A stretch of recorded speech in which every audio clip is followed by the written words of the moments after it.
Naam, karibu tena mtazamaji kwenye mkusanyiko wa taarifa zetu. Waziri wa zamani Franklin Bet atangaza nia ya kuwania kiti cha useneta katika kaunti ya Kericho, kiti ambacho kiliachwa wazi baada ya aliyekuwa mwakilishi wa sehemu hiyo kupata uwaziri, na mamia ya watu wanahangaika huko Busia baada ya kupoteza makazi yao kutokana na mafuriko. Mwanahabari Murimi Mwangi ametuandalia taarifa hizo na nyingine. Tunaanzia Kericho ambapo aliyekuwa waziri wa barabara Franklin Bet ametangaza nia yake kuwania nafasi ya useneta katika kaunti ya Kericho. Kiti hicho kimeachwa wazi baada ya aliyekuwa seneta wake Charles Keter kuteuliwa kuwa waziri wa kawi na kuapishwa hapo jana baada ya kupitishwa na bunge la taifa kuhudumu nafasi hiyo. Tuelekee Busia ambapo zaidi ya familia 100 zilizopoteza makazi kutokana na athari za mvua ya El Nino katika maeneo ya Asewa huko Busia magharibi mwa Kenya wanaomba msaada kutoka kwa serikali kuu na za kaunti.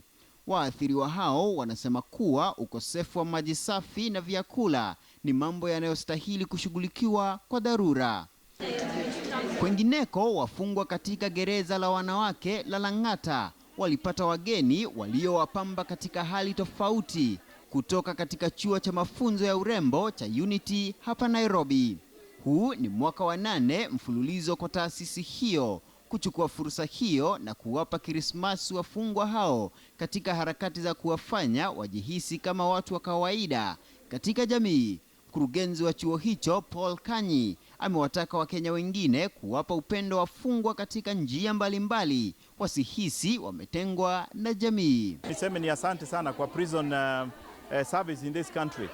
Wamefungua jela in terms of members of the public wanaweza kuja hapa wakawaona wakawasalimia. They have family days and I want to say asanteni sana. Thank you the Kenyan government.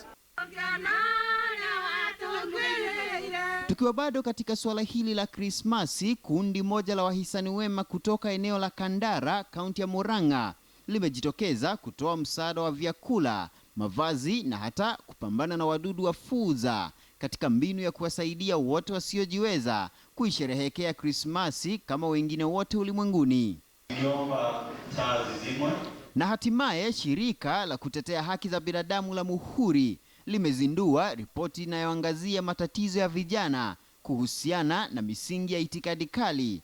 Dhumni la utafiti huo uliofanywa katika kaunti 6 za ukanda wa Pwani ni kueleza matatizo yanayowashinikiza vijana kujihusisha na makundi ya misimamo mikali ya dini katika jamii. Wakizungumza wakati wa uzinduzi huo, Profesa Halimu Shauri na viongozi wengine sehemu ya Pwani waliitaka serikali kuzalisha nafasi za ajira kwa vijana, kwani ukosefu wake unawapelekea vijana kujiunga na makundi haramu.